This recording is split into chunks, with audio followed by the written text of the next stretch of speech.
Hello and welcome to today's roadcast, which comes to you from a slightly misty Shipley Park, which lies between, roughly speaking, between Heanor and Ilkeston in Derbyshire. If you've been paying attention to the news, and I wouldn't recommend it generally speaking, because what we regard as news is invariably propaganda. It's a controlled release and a deliberate release of information that is designed to discombobulate you, by which I mean to bend your mind, perhaps to the point where you are simply overwhelmed by the sheer volume of the information, that you can't actually process it, and it unsettles you, and that might lead you to becoming to being in a fearful state. But I mention it because if you have been paying attention to that which is called news, I don't know how much you would get from the mainstream, but certainly from alternative news sources, you will see that the release of more and more of the so-called Epstein files has been absolutely revelatory. It's been a great revealing, if you like. Another word for a revealing is an unveiling, and you could say, well, unveiling is connected to the apocalypse. An apocalypse is an unveiling, it's a revelation.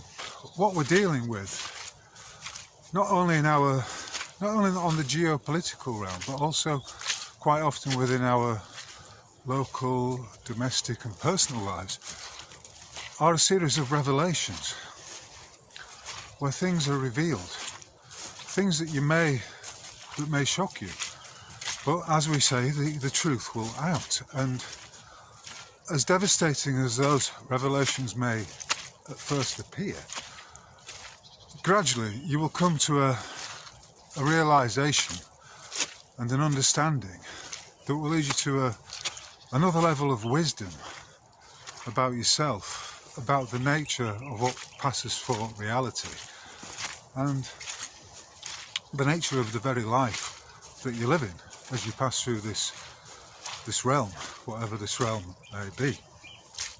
At the end of Heart of Darkness by Joseph Conrad, a novella that was released in 1899 and is about essentially one fellow's descent into madness whilst he's 300 miles up a Congolese river in the dark heart of Africa.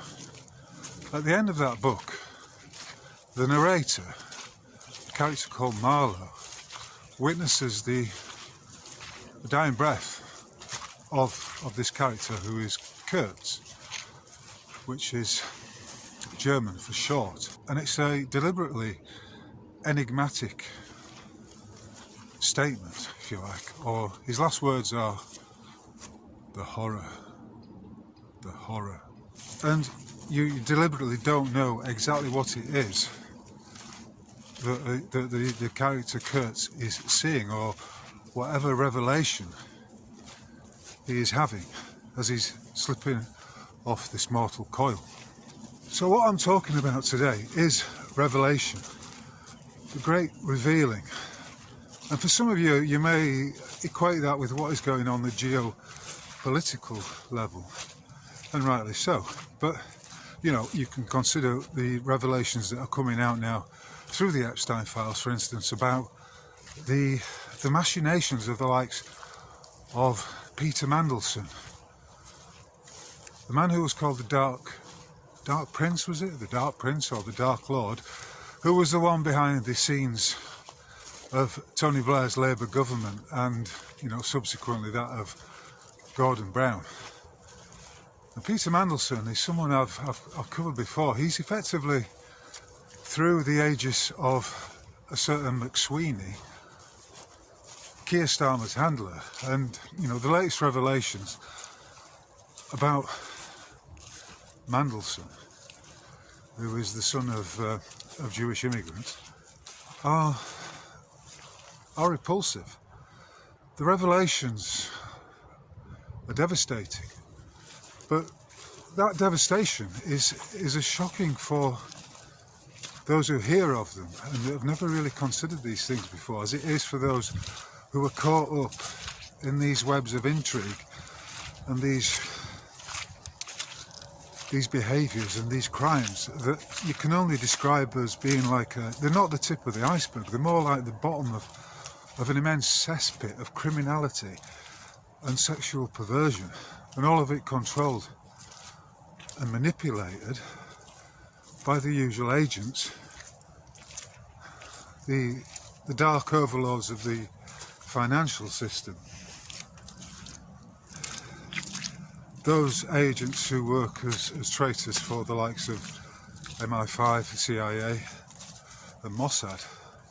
It's one big net, or should I say one big spider's web, that's designed to entrap and ensnare all those public figures who are caught within it, who are then open to being bribed, to being controlled through various means, but particularly through blackmail, when they've been doing something that most right-thinking people would find to be abhorrent and disgusting. So, you know, for instance, one revelation I saw was an email allegedly from or between Epstein and Bill Gates, in which Bill Gates was lamenting the fact he'd picked up an STD, a sexually transmitted disease, from a Russian, or maybe Russian prostitutes, maybe not just one. And he was asking Epstein for some advice on how he could prevent his wife, Melinda, Mel, a very masculine looking Mel, from catching the STD. And, you know, the suggestion was that maybe he could slip some antibiotics into her cocoa at night time. As odious as it seems, this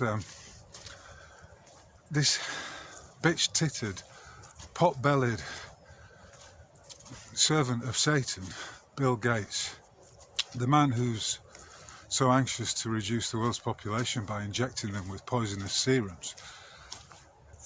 It's a revelation into which you see the dark heart of these empty vessels that may well be possessed by the demonic entities I was talking about in last week's part 2 of my latest roadcast. And all the while I'm aware that we are in a game of hide and seek. We're in a game of shadows, of revelations, of stepping out from the shadow to the light, of appearance and reality. All that appears is not as it seems to be. And so with regard to this issue of revelation, you're going to have to read between the lines of today's roadcast, because I'm not ready to go into the details yet. But all I'm saying is that we're talking about events that have transpired on a personal level, and it's about the effect of what happens when you discover, or when it is revealed to you, that an individual with whom you may be, or thought you were close, is revealed to not be the man or the woman that you mistakenly took them for, because they've been deceiving you. They've been wearing a mask, and what the effect of that is when the mask slips and they are revealed for what they truly are. And I suppose what I'm talking about here is trust. When you've put your trust and faith in an individual, and you discover through their actions and their subsequent behaviours that faith and that trust was misplaced, for whatever reasons, then it can be devastating. There's an emotional fallout, there's a psychological fallout as well, because you can't quite accept that what you are now seeing, which is so very, very different from what you understood about this individual before, the one in whom you place your trust. There's a stage of cognitive dissonance in which you find yourself disbelieving and wanting so much for it not to be true, for this revelation not to be true, for this great revealing to be false, and for everything to be as you thought it was. But of course, things can never go back to how they were, and at moments like that, all you can realistically do for your own well-being, when I'm talking about well-being, I'm talking about spiritual well-being as well as emotional and psychological well-being. All you can do is completely dissociate yourself from that individual. Take a step back and cut all communications between you and him, or you and them. And I suppose this is a precursor to what will be, no doubt, a massively devastating revelation. But I'm hinting at it. I'm not going to go into the detail right now. It's not the time. It's not appropriate. This is almost a precursor to that moment. An insight, all being well, into what actually, what the effect is on you. But when it boils down to it, I'd always rather know than not know. Ultimately, no matter how difficult it is to process the information, to deal with the revelation, it's always better in the long term to know, because with it you come to understand exactly what real trust is, and that trust has to be earned. It can't just be given willy-nilly. It has to be earned, and that can be a difficult lesson to learn, because many of us are naturally very trusting, because we're living our lives in accord with the golden rule. Do unto others as you would have them do unto you. And for many of us, we would consider that it is wrong to tell lies, to misrepresent circumstances, to over-engineer explanations, to fabricate fantastical stories, extraordinary claims. And extraordinary claims require extraordinary evidence. And I think the nature of these times that we're living in right now is that they are apocalyptic, and such is the density of the informed field and the information that is coming out, that is being revealed to us. We can find it hard to process it. That's why I would advocate switching off the news and not following any of the state-controlled propaganda institutes. And when I'm talking about state, I'm talking about the deep state. I'm talking about the hidden dark overlords whose financial system allows them to control it all, because that is the one ring that does control it all. You know, there are some prominent individuals who are attached to all of that, who are named in these files, who have been caught up in the immense spider's web that was being run by the likes of Jeffrey Epstein. I mean, he's just a figurehead for it. If you believe that he's the only one who was involved in this, then you would be wrong to think that, because it goes far deeper and far wider than one individual. But he was certainly a major player in it. You know, and what we're looking at here is the systemic, satanic, ritualistic, brutalized abuse of children. You know, this is a major aspect of it all, and you see from that just how many are involved in that. And you know, guilt by association is not something really that we can accept and go along with. However, we do have other maxims like there's no smoke without fire, and above and beyond it all, we have to remember that the truth will out. We are living in apocalyptic times, times of great revelation, of unveiling. And within that, we understand that those individuals in whom we previously placed our trust have lied to us.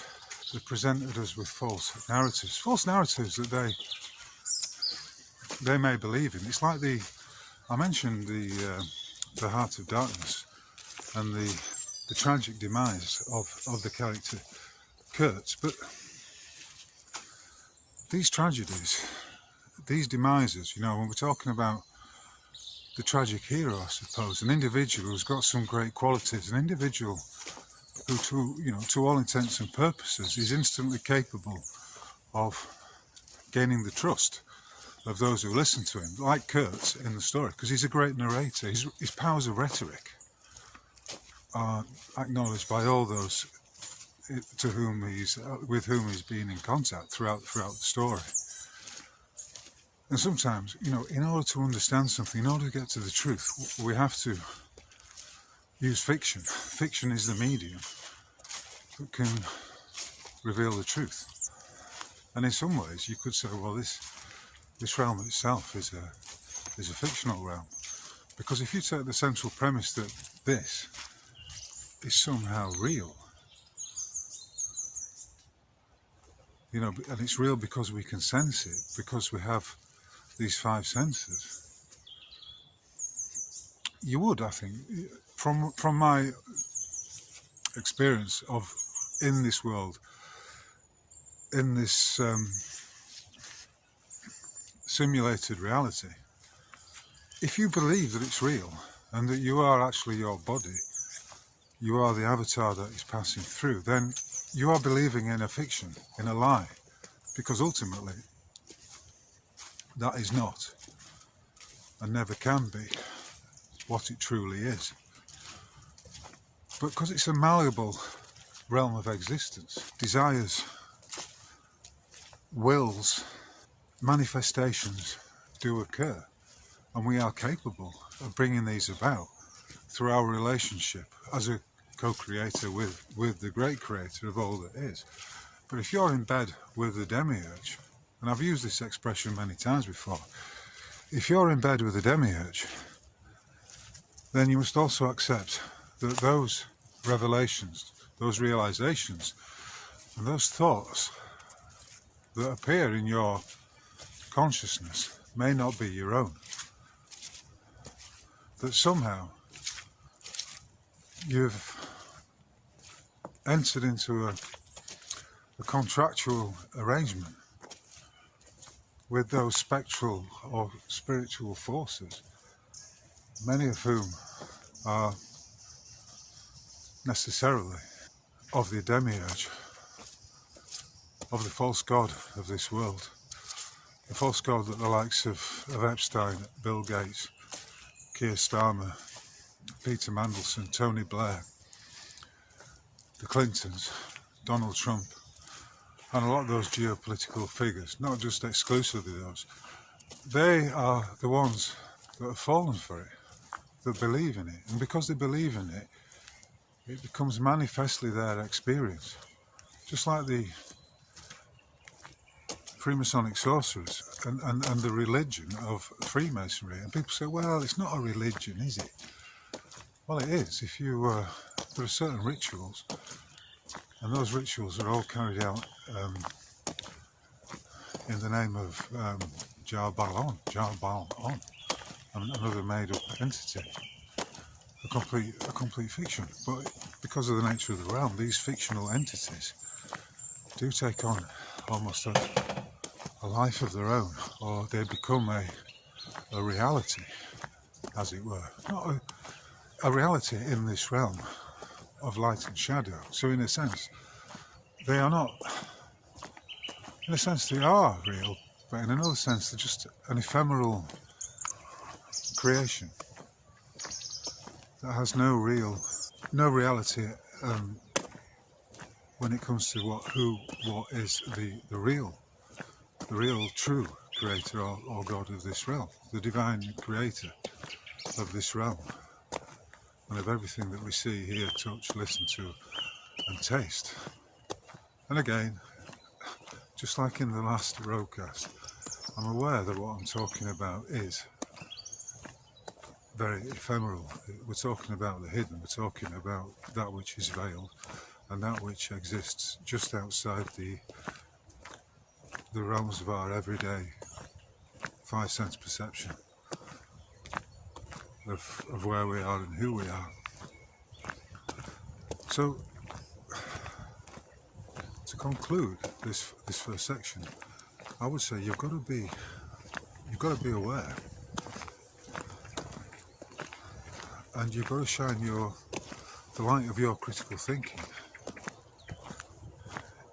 onto whatever subject matter is appearing in front of you or has come into your perception, your purview. Because to be reasonable, to be able to exercise logic is, I would posit, divine. Because a lot of this behaviour that we're seeing, these revelatory behaviours we're seeing, are beyond reason.